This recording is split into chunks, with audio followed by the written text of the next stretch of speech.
Good afternoon. Welcome to another edition of the Friday FARcast. I'm Robert Phoenix, broadcasting to you live from extremely hot Texas. We're getting in the triple-digit range. How is everybody today?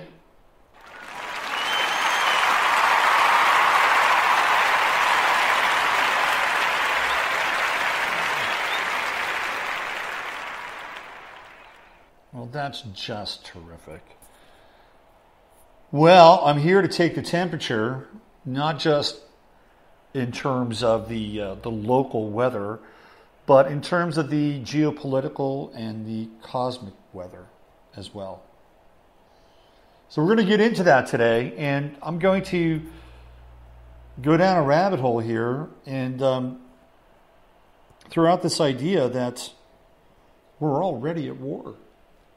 That World War III has been going on for quite a period of time already. I mean, one could make a case that we started on roughly 9/12/2001, and it's just been an escalation of sorts since then, whether it's in Iraq or Syria or Afghanistan or Yemen, possibly Qatar, maybe North Korea. I mean, we are in a fragmentation of a world war. I mean, let's put everything together. Let's put it all on the table. All the puzzle pieces are out there. And all we have to do is assemble them to understand that we are in a global conflict. And this is part of the cognitive dissonance that we don't know and we can't comprehend. And it's because we're going about our lives.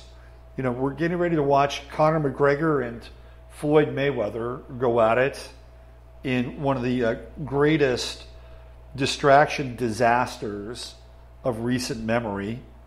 You know, it's totally classic. We've got, again, black versus white, American versus European, boxing versus mixed martial arts, older versus younger. It's all there. It's all concentrated. It's all for the focal point of our attention and sucking our energies and then siphoning them off and being able to create whatever they create in some other dimension, some other reality, some other temporal plane of existence while we continue to feed the beast. Now, is it interesting? Not necessarily. Not necessarily. I think some people find it interesting. You know, I'll tell you, we've gotten to this point now, and I'm going to get back to the World War piece, and we're going to jump into this.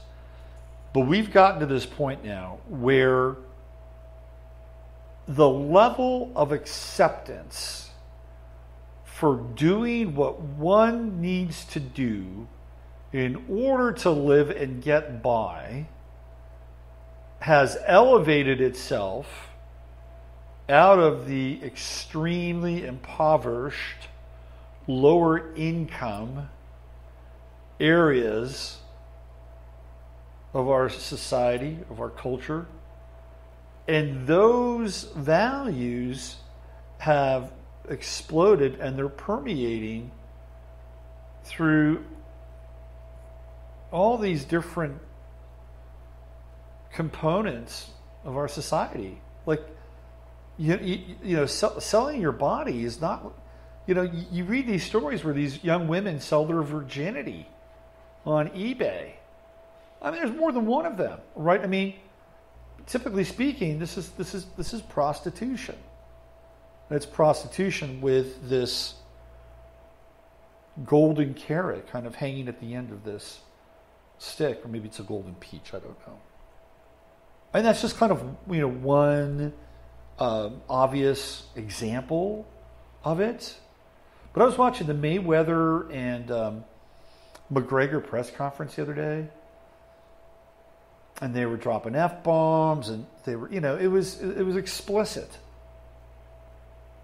Now you go back in the good old days when Muhammad Ali was fighting Joe Frazier, and as heated as those conversations were, they never dropped F-bombs. They didn't. There wasn't any, they may have been selling themselves just like McGregor and Mayweather are, but they were not explicit. And so what we have now is we have this normalization of the profane, which is really what it is. It's the normalization of the profane. And in fact, we can just call it that. The standardization, the normalization, and the mainstreaming of the profane. And not the sacred in any sense of the word. No respect. No sense of restraint. Let it all out. Of course, Uranus and Aries, we're going to get it. Uranus and Aries is almost over though, boys and girls.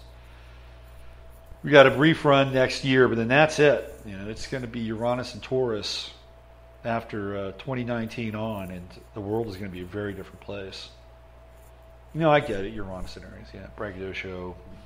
But there's this mainstreaming of the profane that's occurring. Like I was watching, it's a version of SportsCenter. It's called The Six. And it's with Michael and Jamel. And this is part of ESPN's effort. ESPN, for those of you out there who are not familiar with it, is the Entertainment and Sports Network, who are owned by the Disney Corporation, who also own ABC. Now, between Disney, ABC, and ESPN, and I believe they also own MTV. It's a pretty big operation. Well, their goal is to recast our minds. Their goal is to move the social agenda forward. That's their goal across all their platforms. And what happened recently is that ESPN had to lay off a ton of people because they paid way too much for NBA basketball, theoretically. And what they did, and this is what's happening now, these media companies are losing money right and left. Fox decided that they wanted to get on the sports thing, and it was not a good move for them. They couldn't do it. So they fired all their writers, and all they do is throw videos on their website.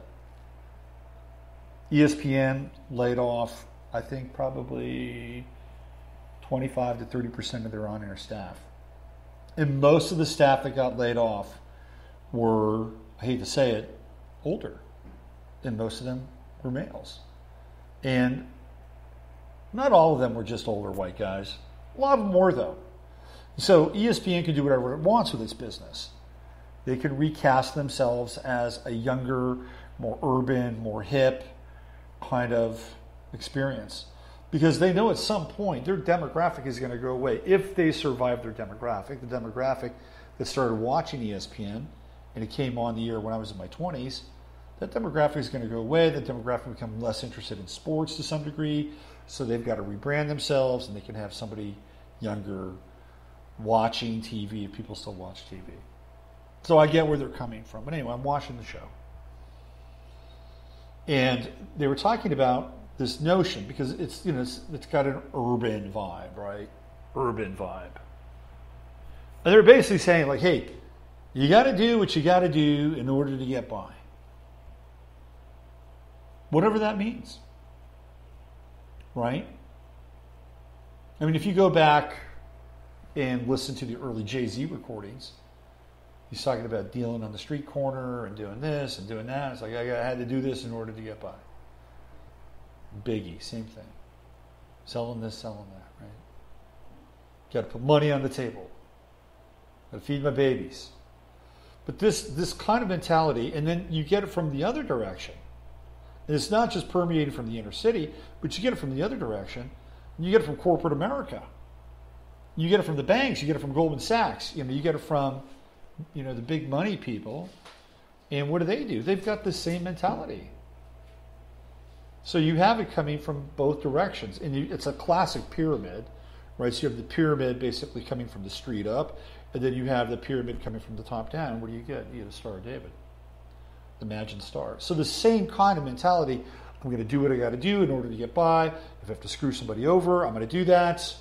I'm going to look the other way. Same thing is happening coming from the street level, and people are getting pressed in the center. But what's happening is that it's changing the middle. It's altering the middle. And so what I'm seeing now is this movement towards the normalization of the profane. And even to some extent, and I'm not going to try to lump the two together because it's dangerous in many ways. But look at the legalization of marijuana. Now, I'm all for marijuana or cannabis for the reduction of pain. I think it's important. I think it is probably the most important substance that we have that can help with so many different things. Check that box. I think for people with social anxiety disorder, check that box. The only problem with the social anxiety disorder, and I've seen this with people, is that they wind up becoming psychologically dependent upon it. At some point, there has to be kind of a leveling off or even a phasing out. I mean, that's just my opinion. I'm not a doctor. It's great, absolutely great for vets who come home. It helps them compartmentalize the trauma. It seals the door of the trauma. I think it's great. You take the leaves, you juice the leaves, and they're phenomenal for things like inflammation and swelling and all the other stuff that we have to go through in this world that's been so toxified. I'm going to get back to the World War III thing. I'm just going to wind my way through a number of different topics here today. But I put up a post on Facebook yesterday around stevia as a potential solution for Lyme disease. And I got a bunch of great responses from people.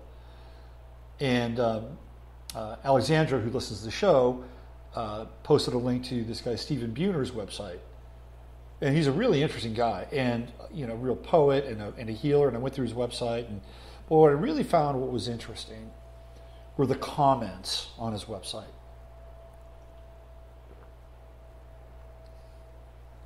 There's a lot of sick people out there. And I mean really sick. I mean, there was a comment from a person who's been in bed for the last almost 2 years with vertigo and rickets and arthritis and nausea. I mean, can you believe that? There's a lot of incredibly ill people out there, and it has to do with what's going on in our environment. That's another time, another story. And I just wanted to share just the fact that there are a lot of people out there that are hurting. Anyway, what's happening is the middle is getting squeezed. And the face and the nature of kind of how we do things on this planet. When I say squeeze, it's not even squeezed. It's becoming remade and recast before our very eyes. That the normalization of the profane is taking place. Let's look at Pizzagate. Let's look at child abduction, child trafficking.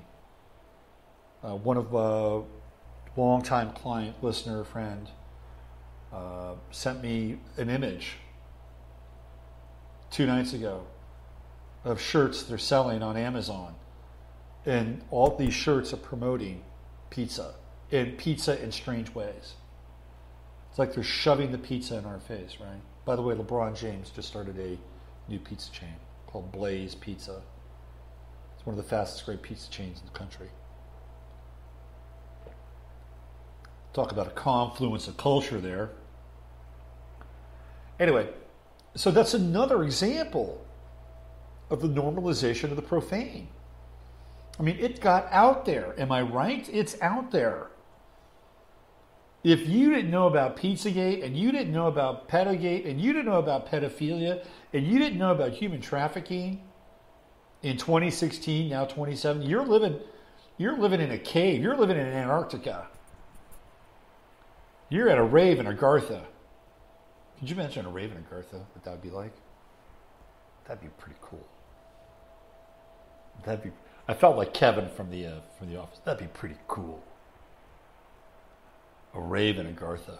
All these giant Nordic beings. Can you imagine the music they'd create down in Agartha? crazy beats. Imagine the drugs they have in Agartha. Sorry, I'm going down a path. I'm going back to the 90s. DJ Agartha.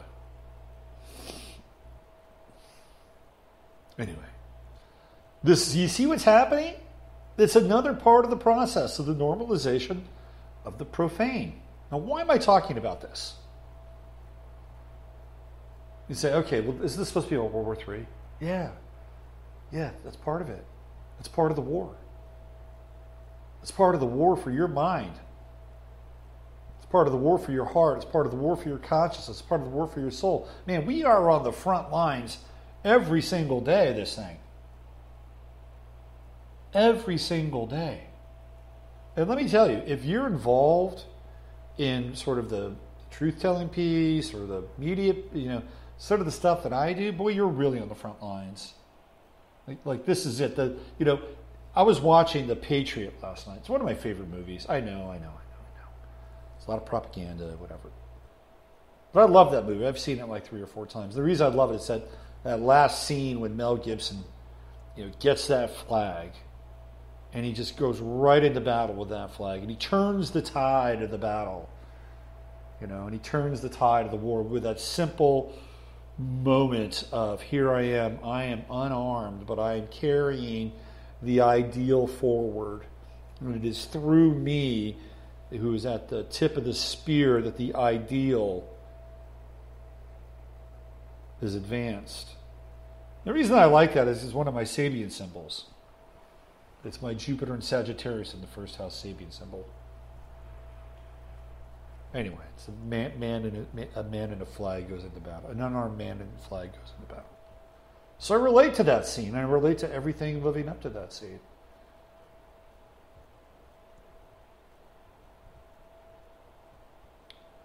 But there's a war going on.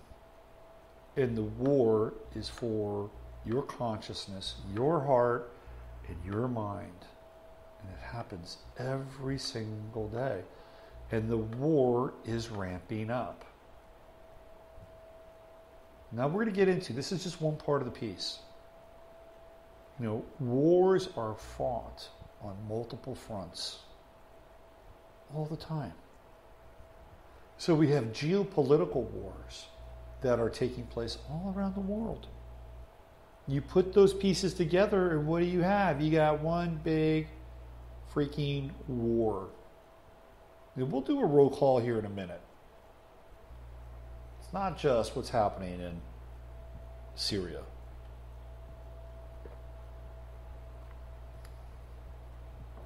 There's a war on for your mind, your heart, your soul. Bottom line. This is it.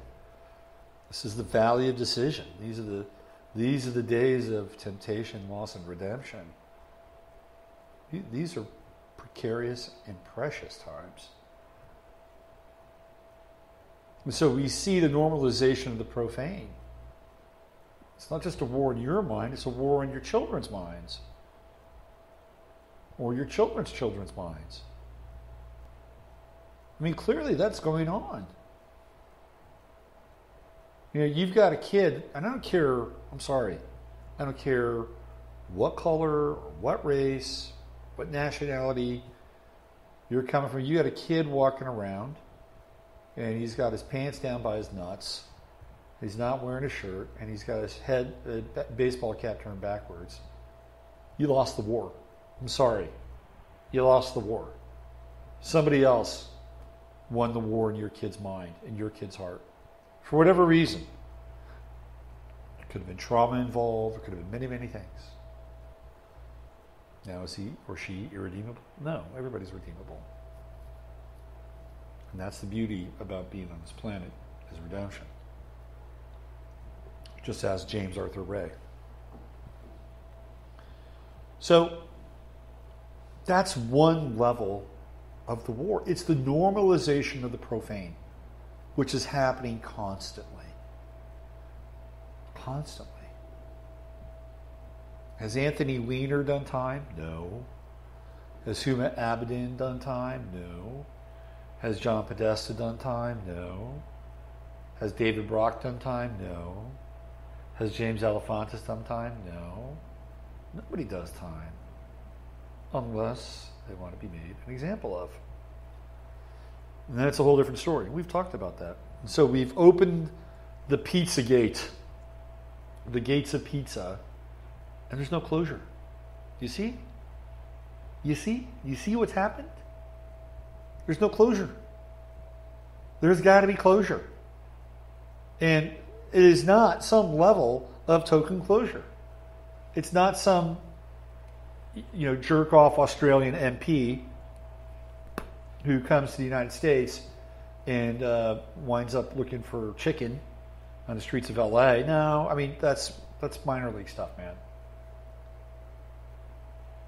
There's got to be closure.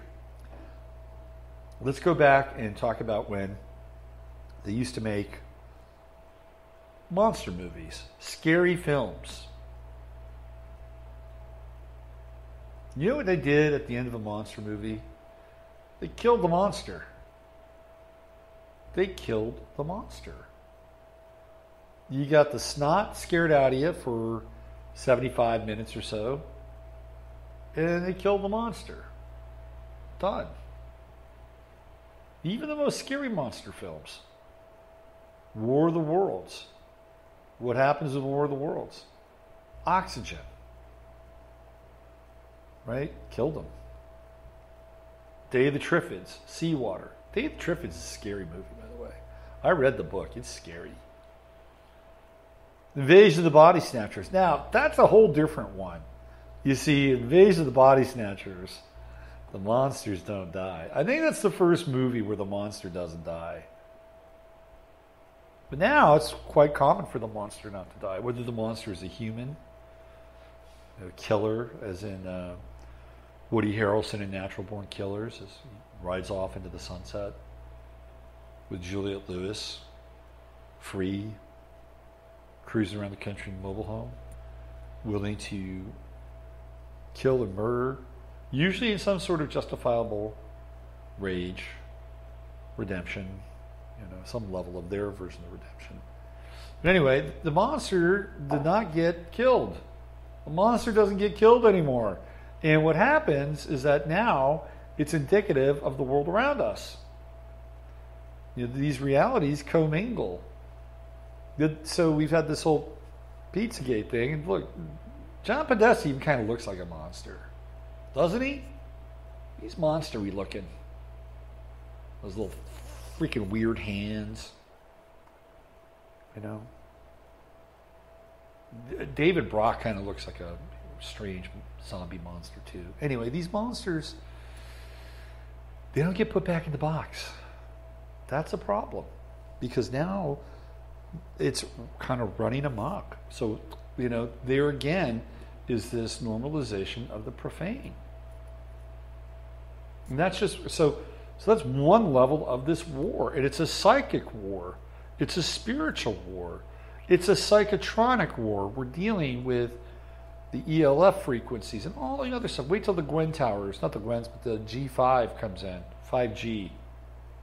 Oh my God.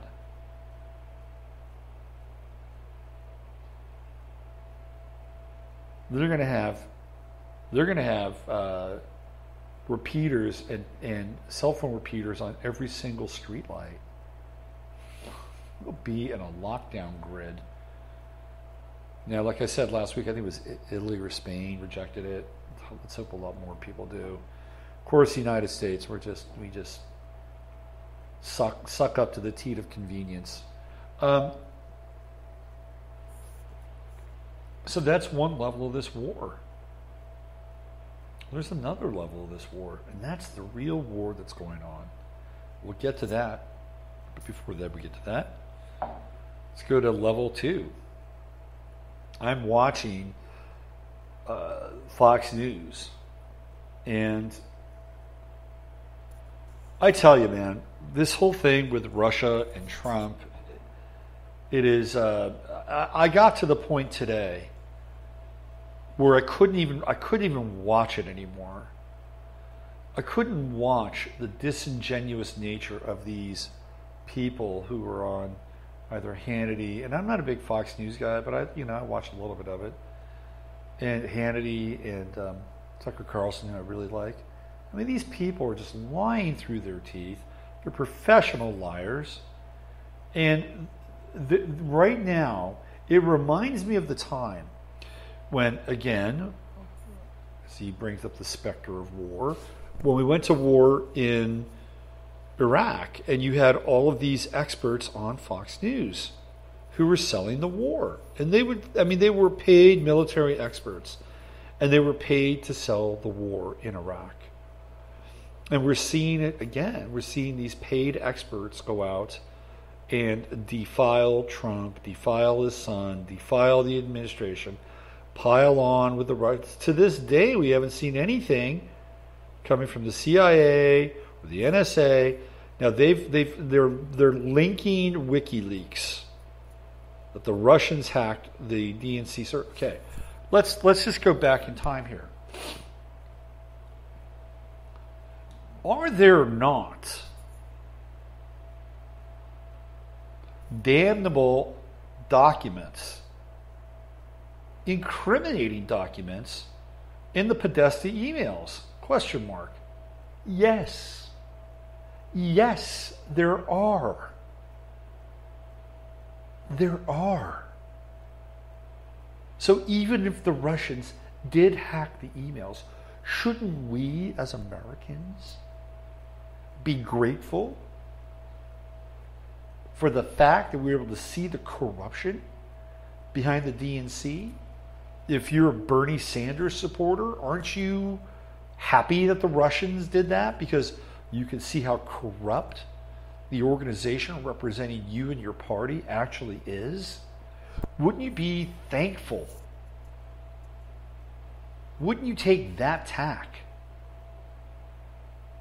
No, nobody does that. It's like, you know what it's like? It's like you're out with somebody and you get into, let me see if I can use a good example. Let's say you're out with somebody and you go and you're having a good time and you say, hey, let's go, let's leave, let's get out of here. And they say, no, let's stick around, let's have one more drink. And then something happens during that time when you have that one more drink. And the next thing you know, you're in a major conflict with that person. And there are things that come out that are not pretty for whatever reason, right? And you could say, well, if we just left during the time I said we were going to leave, and none of this would have happened. But the underlying tension and the underlying aggression and the underlying issues would have still been there. And they would have come up at some other point.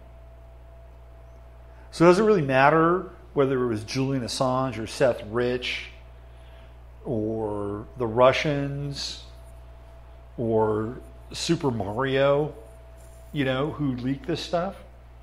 At the end of the day, didn't we get something out of it? You see, that's the part that is another piece that's not being addressed. We're not. What do we get out of this? What we got out of it was this level of transparency that we'd never seen before. But nobody talks about that. Well, if this didn't happen, Donald Trump. Donald Trump would have won that election regardless. Did it push some people over the edge? Yeah, probably. But you see, Hillary was not going to win. She was never going to win. Ever. Could Sanders have beaten Trump? Yeah, possibly. I think Bernie Sanders probably could have beaten Trump. We'd be bankrupt by now. Well, we're already bankrupt. But you know what I'm saying. I think Sanders probably could have beaten Trump. The bottom line, and it wouldn't have been by much either, but the bottom line, this was Trump's election to win.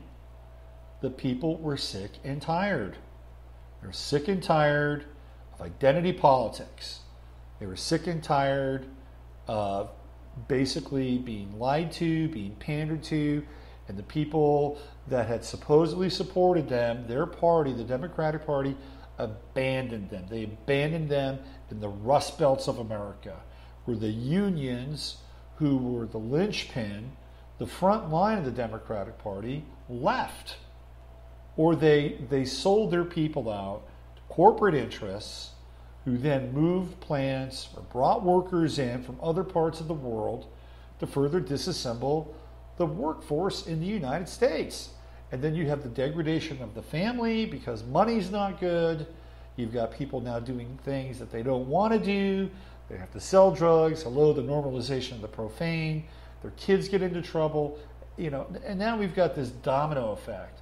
I mean, it's hard enough being a human on the planet, and it's even harder being a human on the planet when you don't have a job and you don't have a sense of purpose and you're not contributing to your family, to your community. It's hard. Now, it's funny, I talk about jobs. I mean, I've got a job. This is my job right here. Right? Is this an easy job? No, it's not an easy job. It's my job. It's what I do. It's what I do. But those people were abandoned. And that's why Hillary lost. Could it have been closer? Maybe. Maybe not. At the end of the day, Trump was elected president. And what we're seeing here, and I'm going to get a little political. Again, this is part of the war now, because there's a war going on between the left and the right and all these other counterbalancing forces, right? Okay, so it's not just a war of your consciousness, your mind, your spirit, your brain, your heart. Now it's a war between people that you know and people that you don't know. Ideologies, positions. Yep, that's a whole nother level of the war. And that's going on right now. Are we fighting in the streets? Sometimes. Are we fighting in families because of this? Absolutely.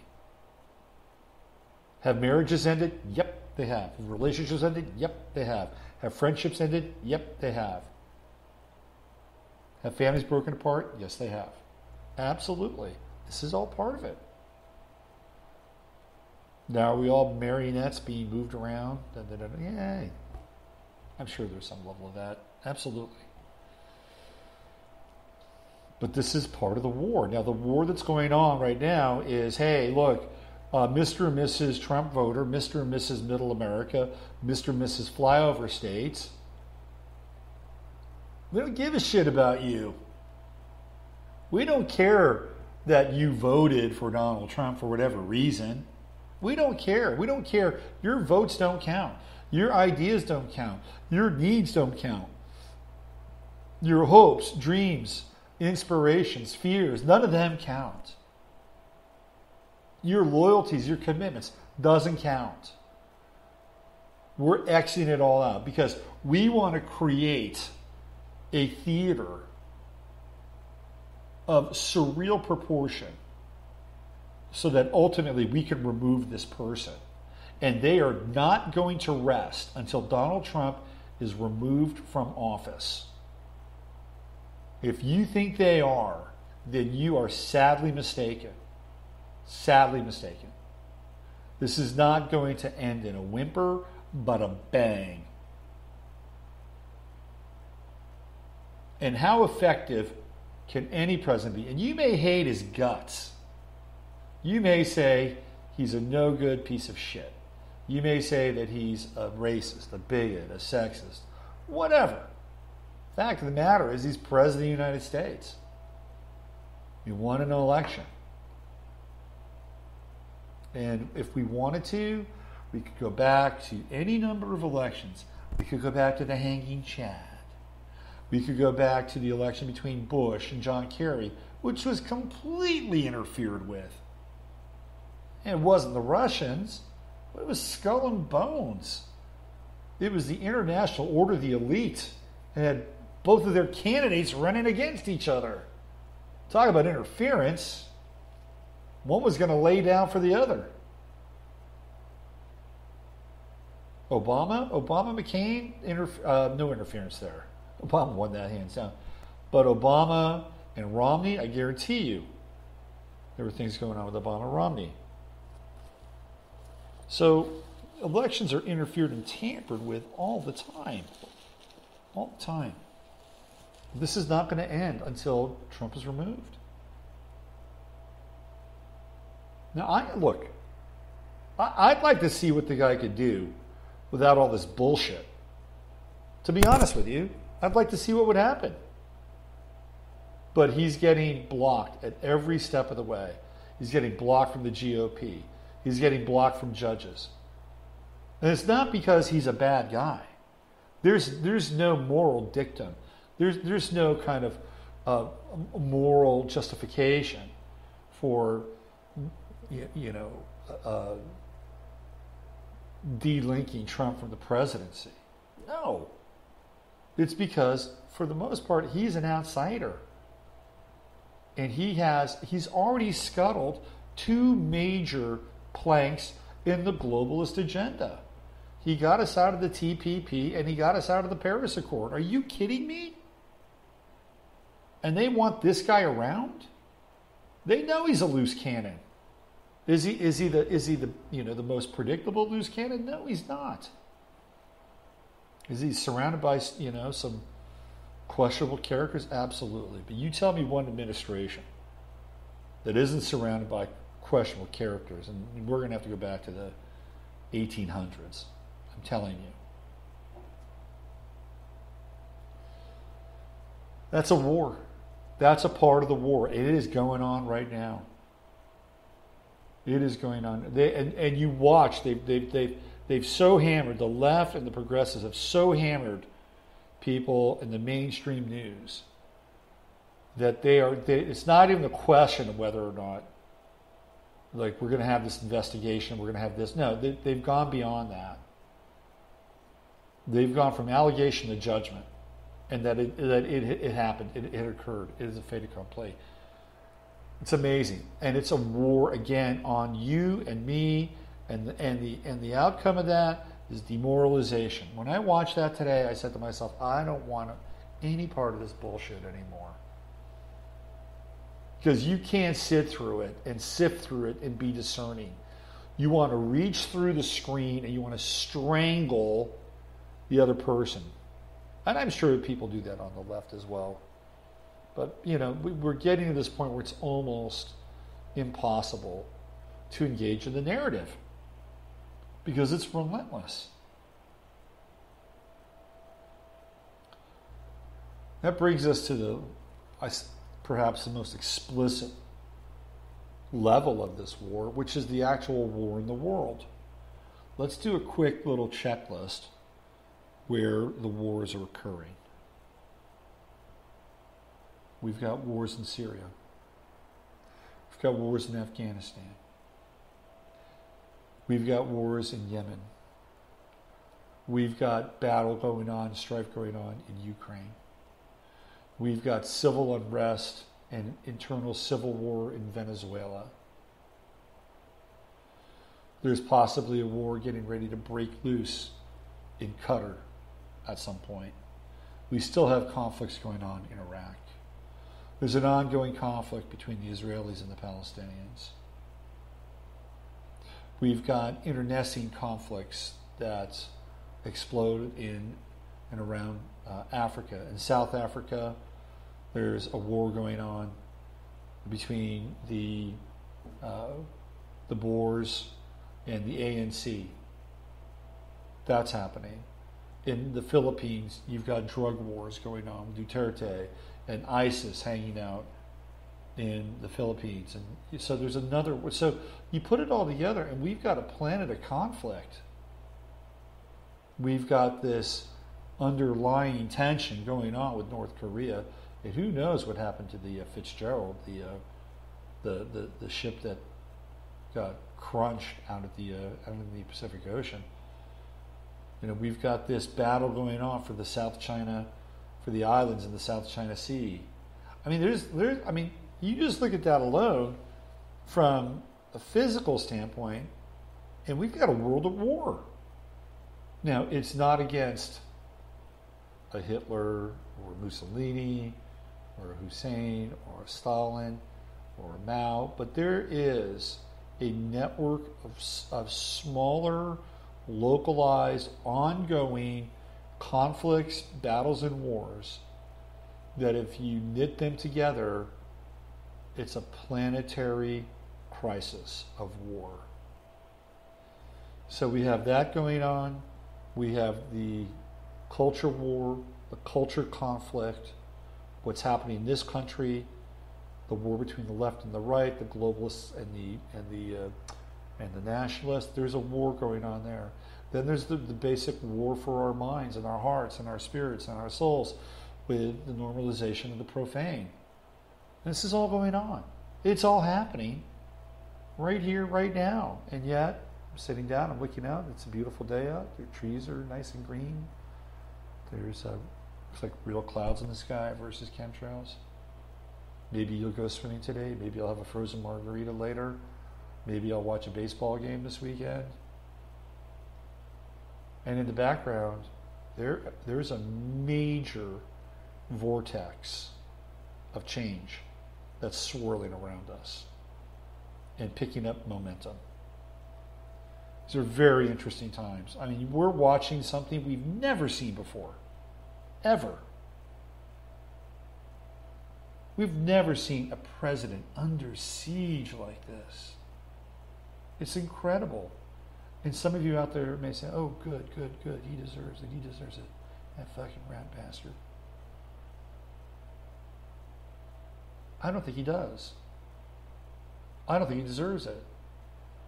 Now, you look at his chart, he's got Mars right there in Washington, D.C. on the ascendant. So, of course, he's going to have conflict with these people.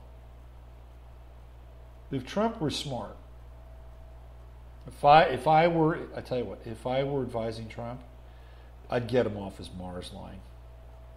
I'd totally get him off his Mars line. I'd relocate that sun, which is in the 10th house, under the first house. I think Trump should move to Denver. I think he should just go ahead and set up the new government, the new White House in Denver.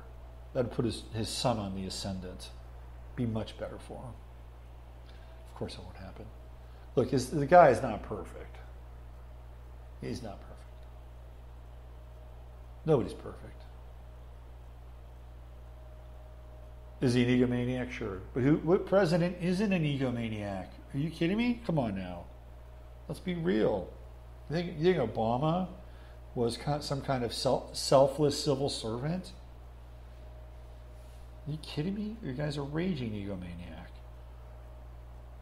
Little Bush was an egomaniac. By the way, I want to talk about Little Bush before we sign off today.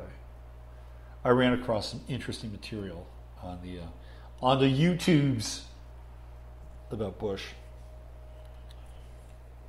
You know, tell me a president who has been the focus of regular rituals, spell casting, and demonization. I don't think any other president. I mean, you think that the Wiccan lodges lined up to cast spells and throw hexes against Barack Obama? I don't think so. Do you think Christians were praying that something would happen to Barack Obama? Maybe. But you see, prayer doesn't work that way. And God doesn't work that way. So that is never going to work. It doesn't work. So do you think people were casting hexes and spells against George Bush? No, because quite frankly, being the grandson of Aleister Crowley, he was probably doing it himself. This is the first time in modern history that we've had an occult community join its forces and powers and direct them at one individual. I mean, think about that. Look, I've had some weird things happen to me. I've been targeted, and who knows, maybe some people have done some black juju on me. I don't know. But I can't imagine millions of people directing their hate towards me every day. I can't imagine hexes and spells being thrown in my direction every single day. Couldn't imagine what that's like. And yet this is what this guy has to put up with. Now, maybe there's some past life stuff that he's got to deal with, and hey, so be it, man. You play the game, you rise to the apex of power, and this is what happens. These are the tests that you have to go through. I mean, really, thinking about it along those lines, these are the tests that you have to go through. And maybe this is all part of it, some bigger piece, some bigger spiritual understanding that Donald Trump will take forward into this lifetime and many others. But I'm telling you, this is a pivotal time in this planet. It's quite significant. And we've got this eclipse coming up, the Great American Eclipse, right on his ascendant. And America will not be the same. Whatever happens, it will not be the same. Whether or not he makes it through, whether he dies, whether he has a heart attack, whether he's impeached, whether we go to war, or whether he turns the dogs loose and starts rounding people up, America is not going to be the same after this eclipse. We're going to be different. Good different, bad different, I can't say. I don't have the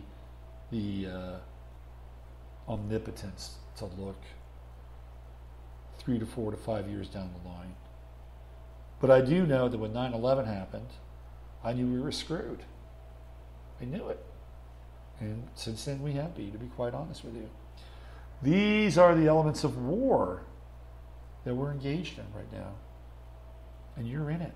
And the problem is you don't know it. And you don't want to know it because people just want to live their lives. Leave me the fuck alone, right? I just want to live my life.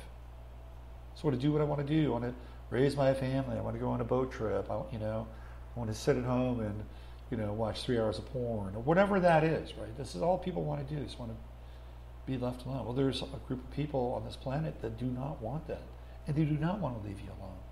In fact, they're okay with leaving you alone for now, but you wake up, and I tell you, I guarantee you, they won't leave you alone once you wake up. And then all of a sudden, it's a whole different equation. You stay asleep, you're just fine. Keep your head in the sand. Don't rise above it, it's better below. So what are our options here? We always come to this point at the end of our show, at the end of our time together, and I'm going to be on here for about an hour today. What are our options? Well, your options are to understand that you are essentially in a conflict zone. And that's the way it is. And I think one of the things that that we have to do is we have to survive. You have to be healthy. I keep coming back to this health point again and again and again. It's because I'm a Virgo, but it's so true. I went on that Stephen Buhner's website. So many people are sick. Being able to deal with the contagion, the chemtrails, the GMOs. We've had 30 years of GMOs now. Rearranging our guts, and rearranging our digestive tract, rearranging our cellular structure. This is. We're in unknown territory here. We're all just doing our best to get our health, at a baseline level, so that we can then move up the ladder, so that we can not just deal with being healthy, but have resources, help other people, and if we want to change the system, and we can change the system. The system is not going to be changed through politics. Kid Rock running for Congress. Not going to change politics, at least not now. We have to find and develop our own systems.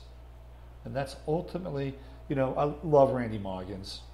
And I'm going to give a shout out to Randy. He had one of the best posts on Facebook that I had seen in a long time. And basically he was saying what we've got to do is we've got to start creating our own networks. We have to start creating our own communities. We have to start creating our own systems.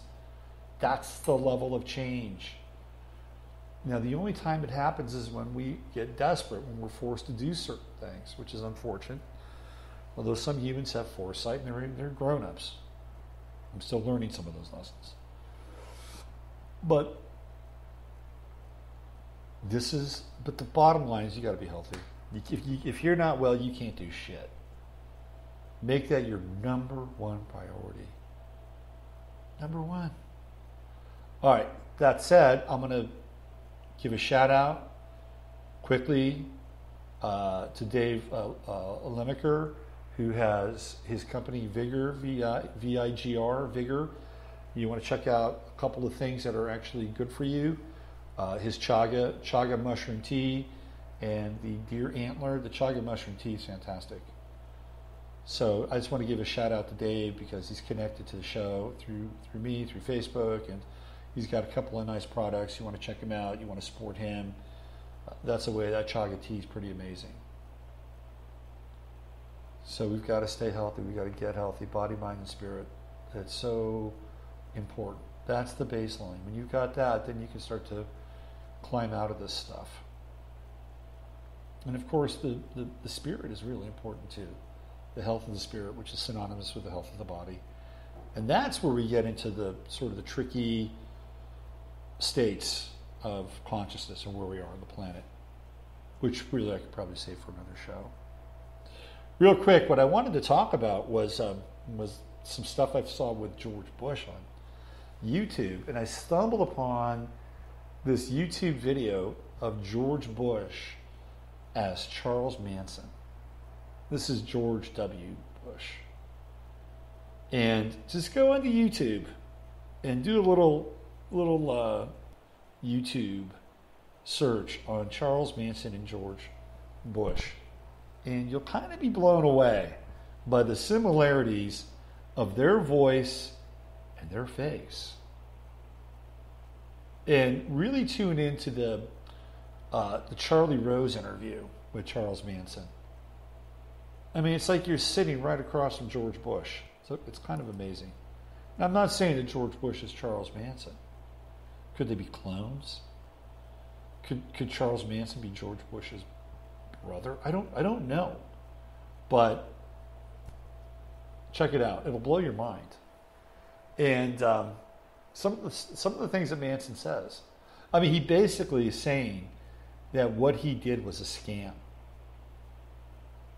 And that gets into the whole thing that the Tate LaBianca murders were faked, and that Manson was another one of these cardboard cutouts, caricature, a cartoon, as it were.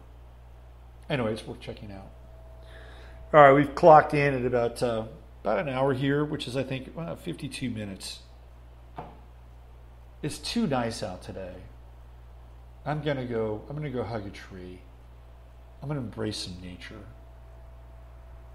and maybe I'll find some of this Texas Hill Country water. All right, let's make it a wrap. Thanks for listening in. Have a great weekend. I hope today's show gave you something to think about, wrap your head around, kind of the big picture, and ultimately, what we can do about it. First thing to do is stop being at war with yourself. Wave that white flag. Surrender. I'm Robert Phoenix. Use your head to discern what's real, your heart to sip on what's possible. You've been listening to the Friday FARcast. I'll see you, and I will see you Sunday night on the live stream. Have a great day.